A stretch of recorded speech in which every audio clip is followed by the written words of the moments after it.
Welcome to Moments with Marianne. This is your host, Marianne Pastana. And we're here today with special guest, Brad Englert, who's here to share with us his new book, Spheres of Influence: How to Create and Nurture Authentic Business Relationships. So are you looking to build authentic, mutually beneficial, and trusting relationships? Well, we're going to cover just that. Brad Englert is the founder of Brad Englert Advisory and is an author, advisor, and technologist. He worked for Accenture for 22 years and served the University of Texas at Austin for 8 years, including 7 years as the Chief Information Officer. Brad earned a Master's of Public Affairs degree from the University of Texas at Austin and a Bachelor's degree of Art in Social Sciences with honors and distinction. So let's welcome to the show, Brad Englert.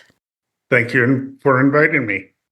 Well, what an honor it is to have you here and to talk about this book. And congratulations, I hear it is getting such great reviews.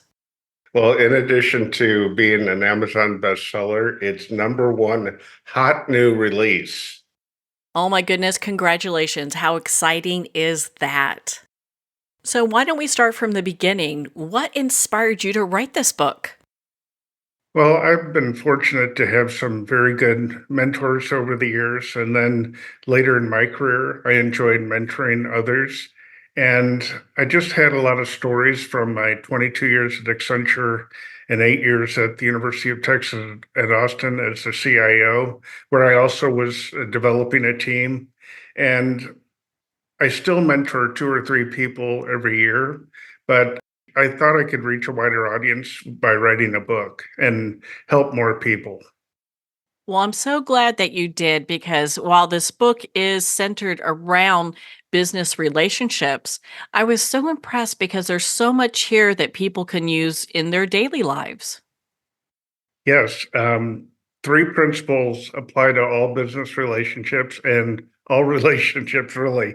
Understanding a person's goals and aspirations, setting and managing expectations, and genuinely caring about their success. It seems like in today's atmosphere, that's something that really needs to be taught. So I'm glad that we're having this discussion. So you start chapter 1 straight off, relationship with the boss. Why did you start there? Because almost everybody has a boss, unless you're self-employed. And early in your career, you may be not knowing how to navigate that relationship, and just knowing that it's okay to ask your boss, what are their goals and aspirations, and how can you help them? Some people are scared to do that, or nervous, or don't know it's okay. And, I just want to let them know that most bosses welcome that type of discussion. Well, I really liked in this chapter, you talk about how you had a boss who could not make decisions. And I would love for you to share that with our listeners. Well, it, he didn't like to make a decision on the spot. So I learned what we've referred to. My technique is the Texas two-step. And so I would meet with him and say, "Hey, I don't want a decision today. I just want your input. Then we'll come back and discuss it later." And then a week later, I'd come back and ask for the decision. And that worked really well for him. And it actually helped me get his input before putting a proposal together. So, what are some ways that we can not only help manage expectations with our supervisors, but also be good communicators? I have a couple of phrases throughout the book, which one is, your people are not mind readers, and you need to use your words. And as the boss, you need to use your words and let people know what you expect. And don't expect them to read your mind. And as a direct report, you need to not expect your boss to read your mind of what your goals and aspirations are. So it's all about creating a safe environment where you can have an authentic discussion about, where you want to be in your life and how you can help each other. It's really a symbiotic relationship that you should be seeking. So, when we're setting expectations, when do we start that and how do we start that? Well, you start at the beginning.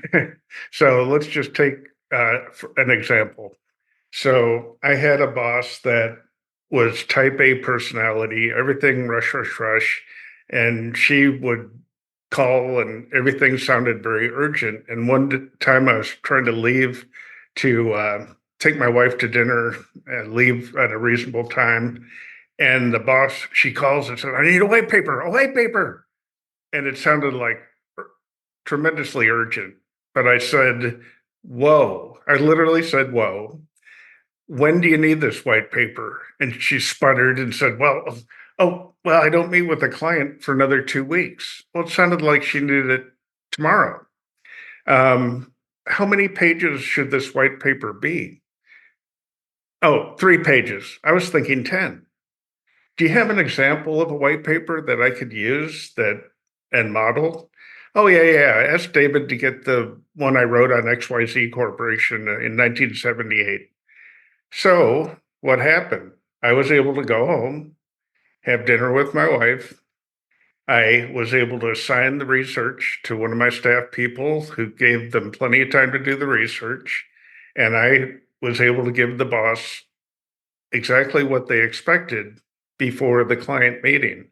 Now, before I said, whoa, if I hadn't have said, whoa, I would have called home, canceled dinner, upsetting me and my wife. I would have stayed up all night and delivered the next day a 10-page paper that would not meet my boss's expectations. Kind of a lose, lose, lose proposition. So that's where using your words, just saying whoa creates some space and time for you both to really think about what the expectations are. You're not saying no because type A personalities bristle at that.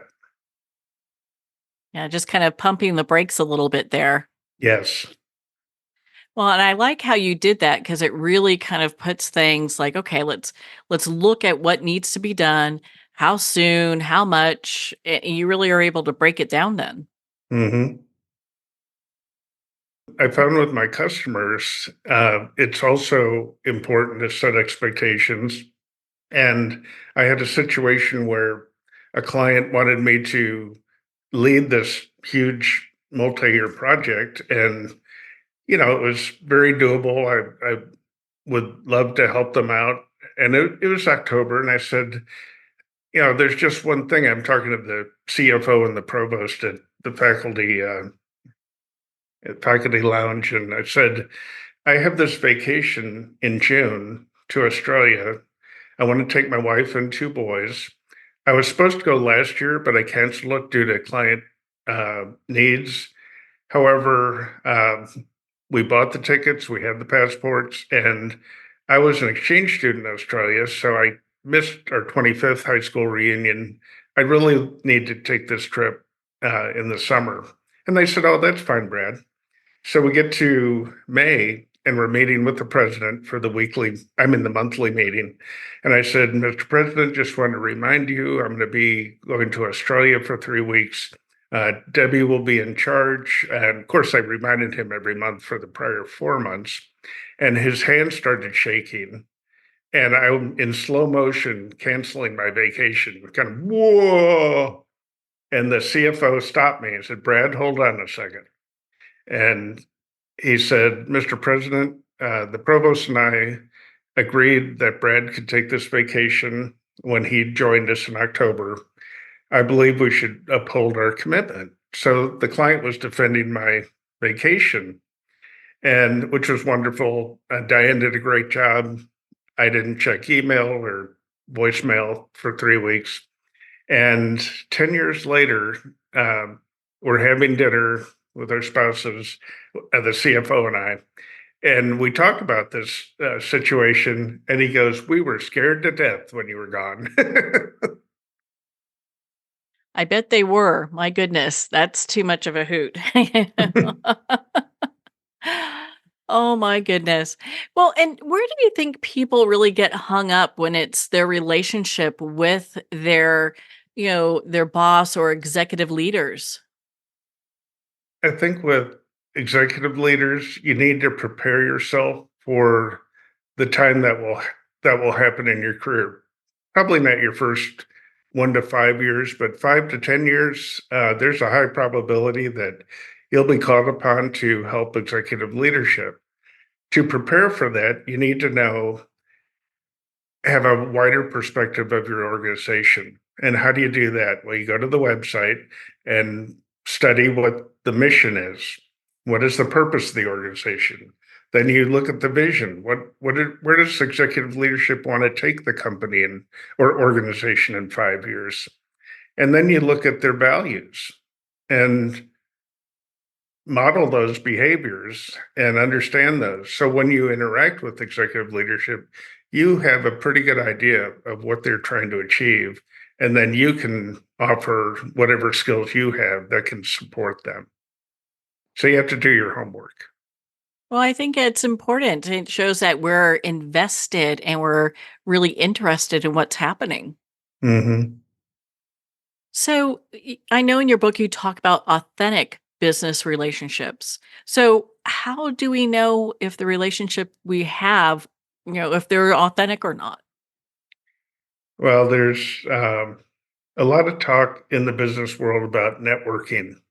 And they tell you network, network, network, but they don't actually explain how to do it. And it becomes very transactional. Go to this event, go to that event, get a stack of business cards. Yes, people still use business cards, but I rarely find that those have any traction over time. And you need to really step back and say, what are my most important business relationships, my most important customers? My boss is obvious, my direct reports. But you can't build an authentic business relationship with all your customers. You have to decide, you prioritize who are your best customers, because that repeat business is a lot more cost effective than trying to go out and find new people. So I just being more intentional and strategic about who you're spending your time with. And sometimes people say, "Oh, I don't have time for that. I don't have time to." You don't have time not to do it, because if you don't communicate with your customers or your boss, then the missed expectations will take you much longer to unravel. Such great advice. And so we've talked about our supervisors, but how about our direct reports? Like, I know you mentioned that. What does that relationship look like?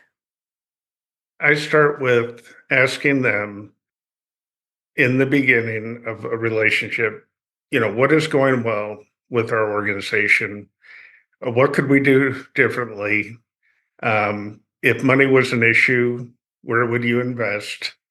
Um, where where do you want to be in 5 years? Do you want to be in my position as chief information officer, or are you interested in developing deeper technical skills? Either way, we can help build a career development program to get you where you want to get to. So I think getting their perspectives on how well things are going and then how they fit into that. And then you, as the boss, expressing your interest and support of helping them develop that, even if it means going elsewhere. Um, some people need to go to a different environment. Sometimes they come back stronger. So it's really helping them develop the way they want to develop. So, Brad, in your book, you talk about internal spheres of influence. What are those? Well, they relate to people you have the most direct impact with: your boss, executive leaders, your direct reports, and all your staff. So, how important are those relationships, and how can we cultivate them to just be better? In essence, it's in your self interest to build relationships based on trust and reciprocity. It's a symbiotic relationship with your boss. with your direct reports, with all your staff. And there are really three parts or principles that play in all the business relationships: understanding their goals and aspirations, setting and managing expectations, and genuinely caring about their success. And frankly, it's just more rewarding and more fun. It seems like a lot of times people are a little bit unclear about what their boss is asking of them. So, how do they gain clarity? Well, uh, you need to ask. And it's surprising how many people don't ask or are afraid to ask. And it's usually well received. When I'm a boss and a direct report asks me what my goals are, what my aspirations are, what my pain points are, uh, I welcome that conversation because that shows they're a team player, and we can work together to achieve the goals that we're all trying to achieve. Does it help for us to be very candid with our bosses? Oh, absolutely. Honesty is is paramount.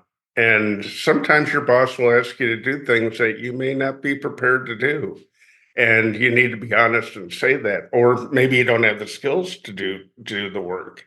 And taking a role and not being able to succeed is and not give your boss a heads up is worse than say declining the role and finding someone else who could do it better. So, as an employee, should we really care about our boss's success? Yes, because their success is based on the work that you do and your peers are doing. Your success is based on what you're doing and what your peers are doing. So it's absolutely imperative to know what their overarching goals are. And there are certain uh, guidelines you have to follow. For example, your time report should never be late. Your expenses should always be submitted on time. Your billing, if you're in a consulting world, the billing needs to be done on a timely basis. Evaluations for your direct report should be done on time, maybe even ahead of time. And just, don't create issues for your boss that are just unnecessary. It's really in your control. And it seems a lot of times, there's this chain that happens. We have a boss, we report to them, they give us information, and then we have people that report to us. So, how do we effectively just be part of that really functioning piece within a corporation? Well, you need to create a safe environment for your direct reports. You need to let them know that it's okay to raise issues. In fact, I always told my direct reports I want good news fast and bad news faster. So, creating a safe work environment where they feel like they can do their jobs, you're not micromanaging them, and then sharing with them what the goals are of your goals and then what your boss's goals are. So, you're really working as a team. Is it important for us to articulate the organizational values with one another?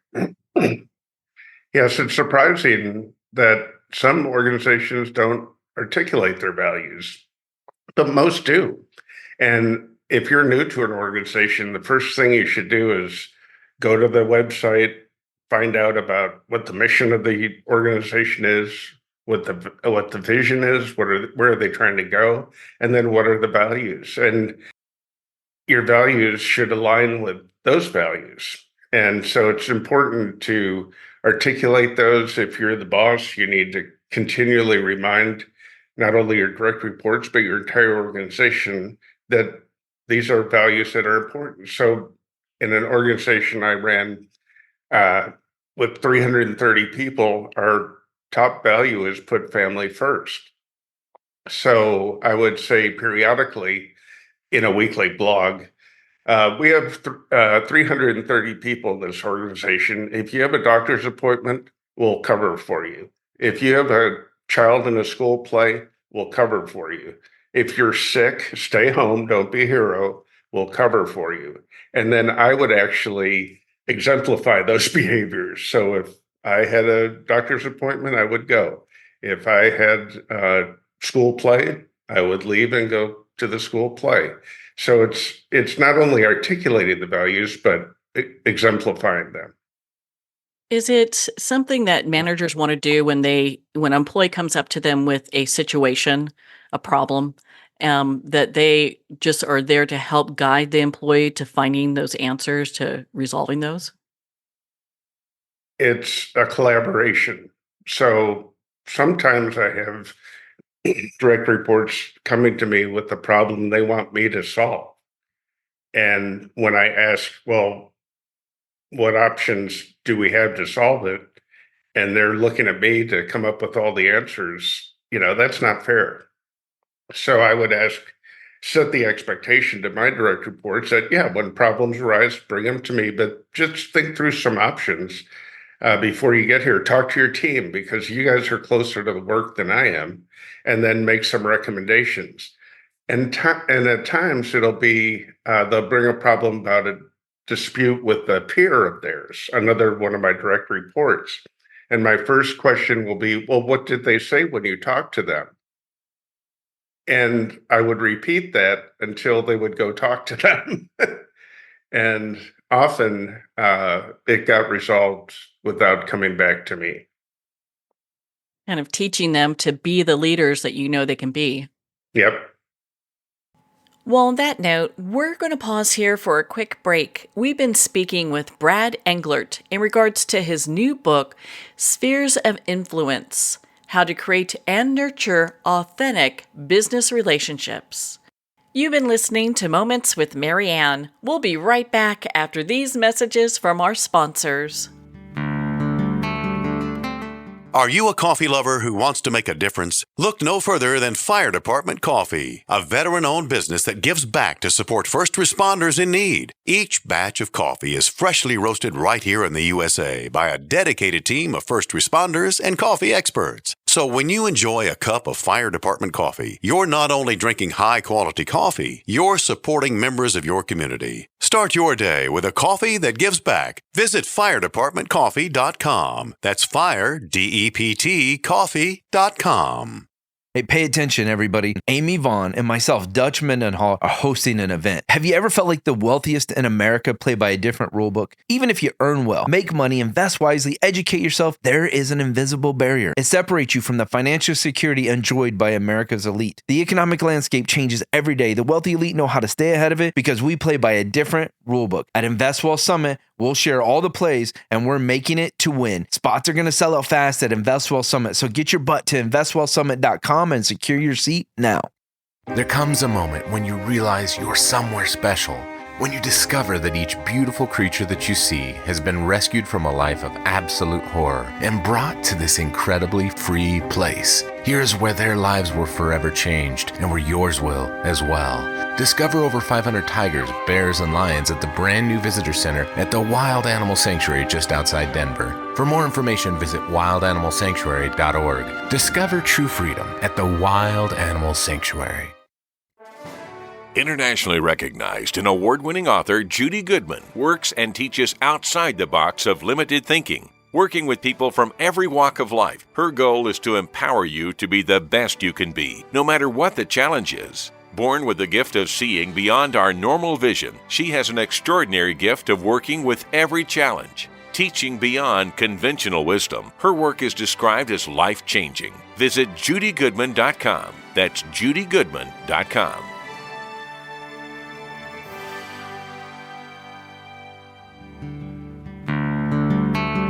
I'd like to thank Jason Eastwood at Guitarfulness for sharing his inspiring music and talent with us. His music is known worldwide for cultivating atmospheres of harmony, inner peace, and clarity. Visit Jason's website at guitarfulness.com. Join his newsletter, be part of his community, and download his music.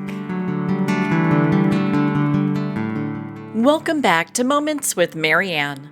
We're here today with special guest Brad Englert, who's here to share with us his new book, Spheres of Influence: How to Create and Nurture Authentic Business Relationships. So, how important is it that managers share that they care about their employees? Well, in a large organization, as a leader of a large organization, um, using communication tools like um, a blog, which I wrote weekly for 8 years, where you can give kudos to staff who do great jobs. You can highlight goals for the future. You can apologize for mistakes the organization makes and say, here's what we're going to do to prevent that from happening. And talk about, you know, we do want you to build skills and get training. So in your annual discussions with your supervisor, lay out your training plan for the year and adhere to it. Don't cut training to save money or work more, because building skills will make you a better employee. So it's just articulating those. We would have orientation sessions for every new employee who came in, and all my direct reports would be there. They talk about their organization, the goals, and then we talk about the values of the organization. And every once in a while, someone would skip the orientation because they were, quote, too busy, but we would keep track. And it's like, well, you're coming to the next one because it's important to know what those values are. So just multiple modes of communication and reinforcement is a way to build that culture. So, how about the relationship we have with our customers? Is that different at all? No, really, it isn't. Customers have goals and aspirations.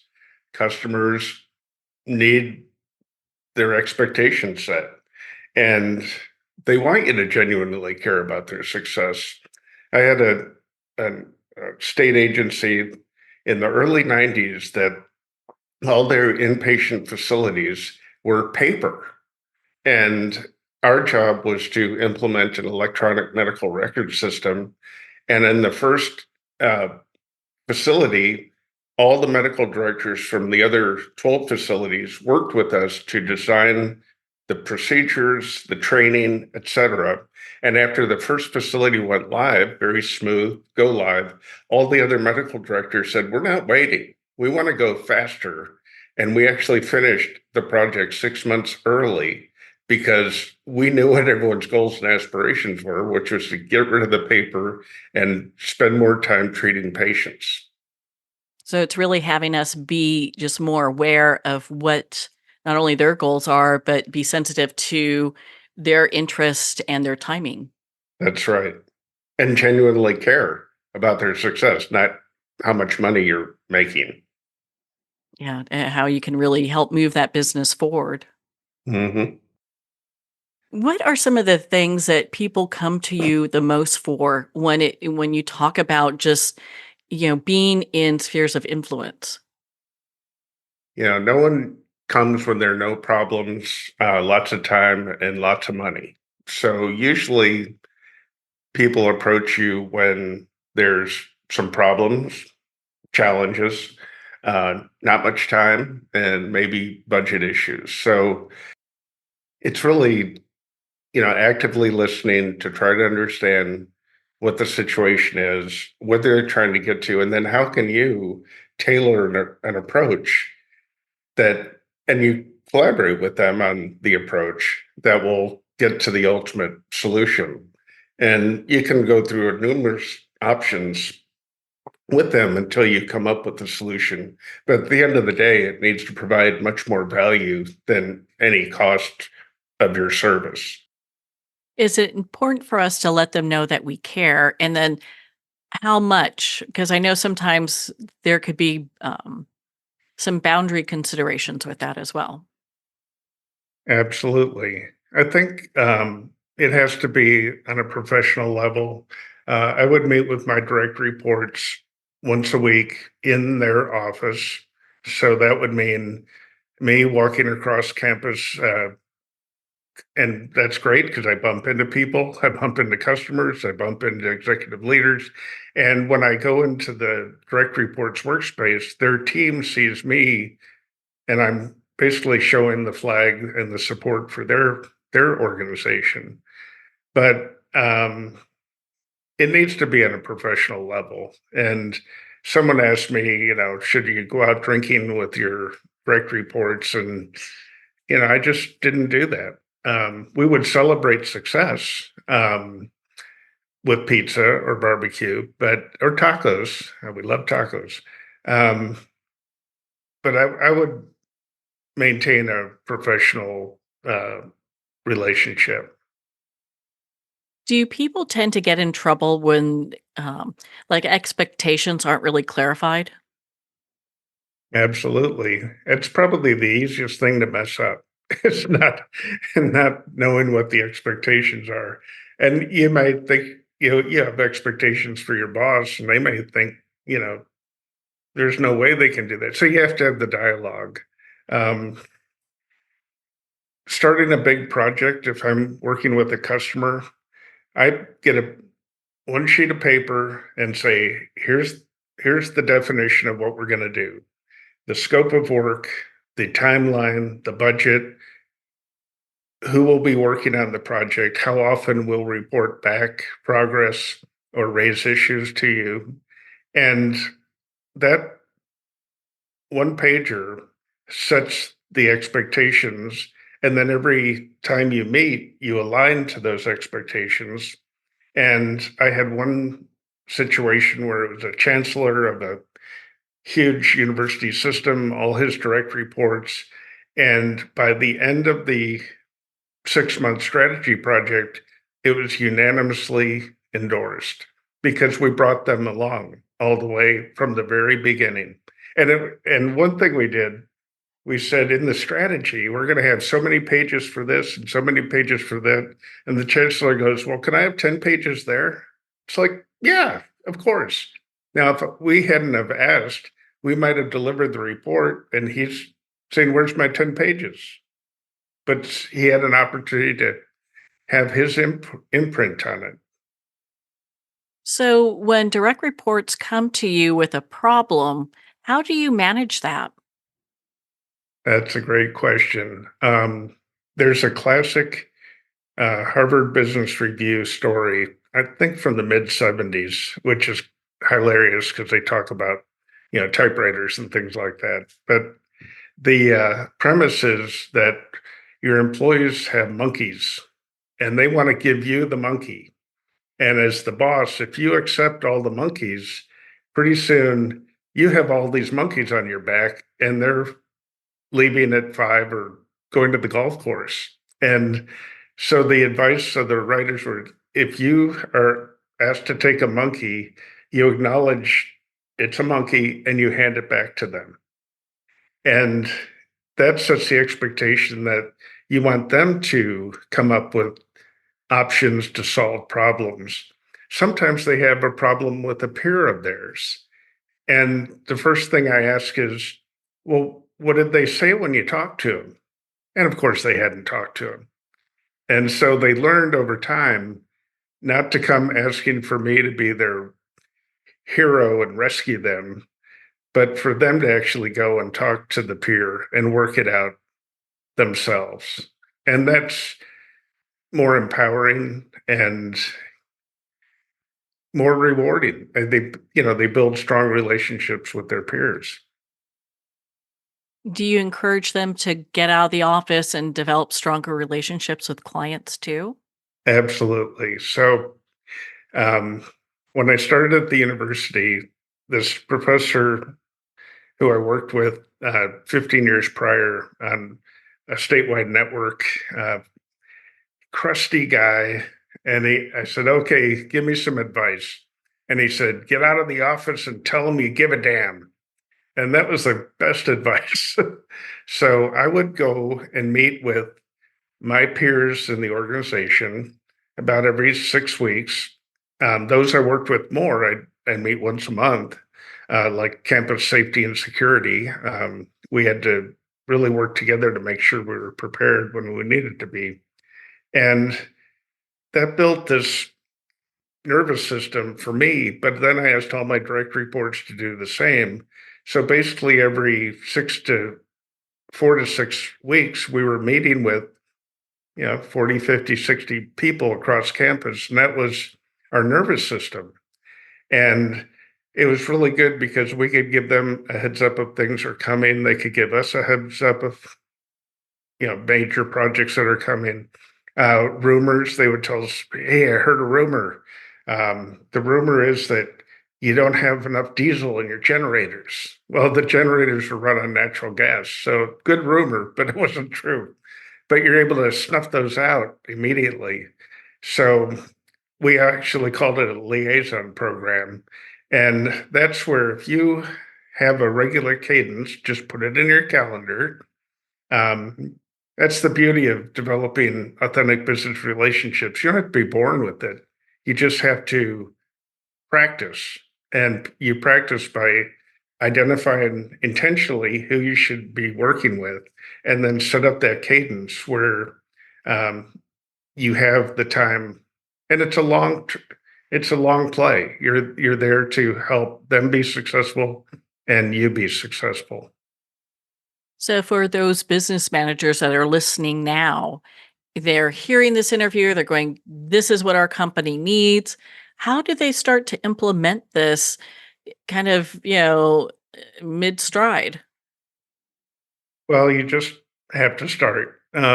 If you read the book, it gives kind of a step by step approach of in each of these different arenas, um, how to proceed. And so, even if you've been in the role for a year or two or three, it's okay to start now and go ask your boss what their goals and aspirations are. Go ask your customers how are things going. Um, Make sure you're aligned with where they want to go and genuinely care. So I think they're very actionable to dos.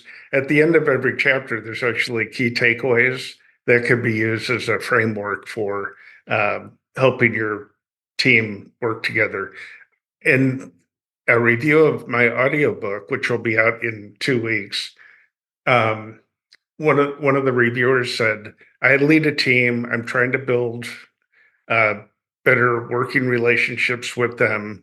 I'm going to have your book, Spheres of Influence, be in our book club, and we're going to read it together and talk about it. And hopefully that'll help move us in the right direction."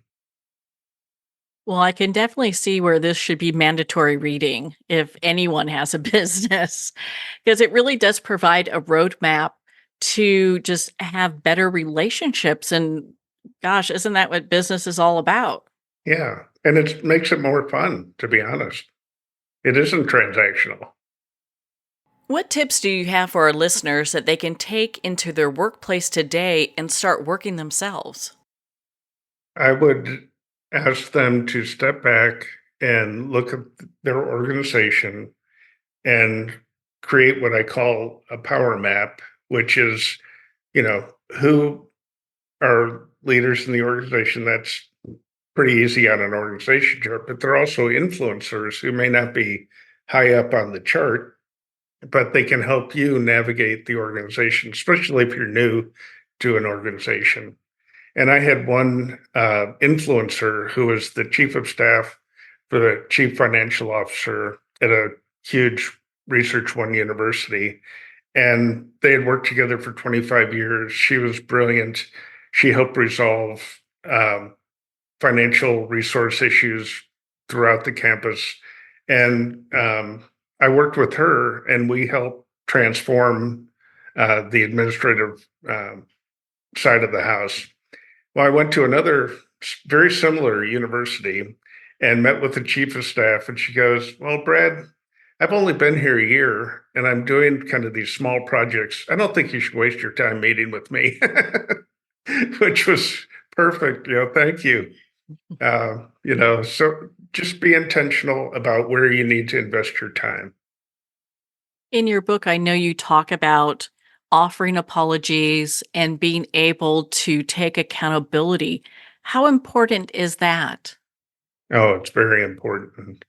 Um, it's Murphy's Law. Things will go wrong.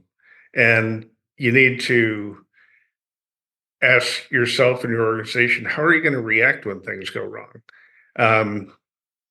We have, at the university, we would have 2-year projects replacing all the telephones, to voice over IP. Well, that irritates everybody. So when things go wrong, how do you deal with that? We moved all the students and faculty to a new learning management system. Huge effort, took 2 years, about 1,000 ways things could go wrong, or maybe 10,000 ways, since we had 52,000 students. And working with another organization on campus, the academic side, we just worked together to help people get through those transitions, and they were successful. So I think just being prepared for when things go wrong, and apologize and take accountability helps build trust. And it's all about, you asked earlier about how do you know you're in an authentic business relationship? It's when you have trust with each other. And Brad, for our listeners and business owners, I think this is what they need, which everyone does. I mean, your book is just remarkable. And they need more help. Are you available for consulting? I am, and I am also virtually and as well as in person. I did help a regional liquor store chain with an IT strategy, and the customers love the company. It's family owned, and the customers wanted a mobile app and delivery, and they wanted me to help them implement it. I said, well, I need to write this book, but I'll find someone who can help you. And a woman who used to work for me built Dell.com back in the late 90s, built a medical marijuana site in Canada. So it's a controlled substance over the web. And she got 40 stores up and running on a mobile app with delivery and website. And then the pandemic hit. And they were able to keep their business going, and then expanded from 40 stores to 100 stores. And all through the pandemic, I was able to test it every 2 weeks to make sure it worked. I'm also working on a half-day workshop that I could, actually have some exercises where we go through each of these areas and let people practice in person. Well, that sounds exciting. Brad, where can our listeners connect with you and be part of your community and learn more about your work? I have a website, bradenglert.com, and I'm on LinkedIn, Instagram, Facebook, and I have some videos on YouTube, some funny 5 funny stories that I think they'd appreciate, and a book trailer so you can get a feel for what's in the book. But I would start with bradenglert.com. Well, Brad, thank you so much for taking the time to be on the show with us here today. Oh, my pleasure. Thanks for inviting me. Well, thank you, Brad. It has been such an honor to spend this time with you and to talk about your new book, Spheres of Influence: How to Create and Nurture Authentic Business Relationships. Spheres of Influence is available at Amazon, Barnes & Noble, and all indie retailers. And remember, support our indie bookstores. If you don't see it on the shelf, just ask for them to order it. Make sure to reach out to Brad on his website at Brad Englert. That's Brad, ENGLERT.com. Well, we're at the end of our time today. I'd like to thank everyone for tuning in. You've been listening to Moments with Marianne, where we make every moment count.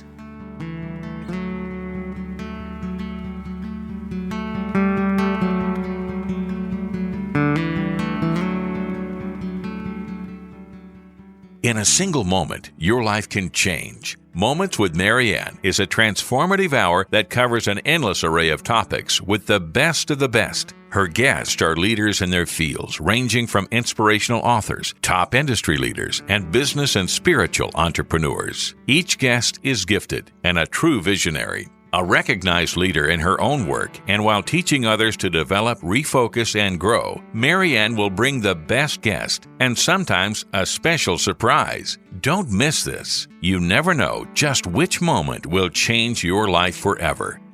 Make sure to tune in and visit momentswithmarianne.com for more information.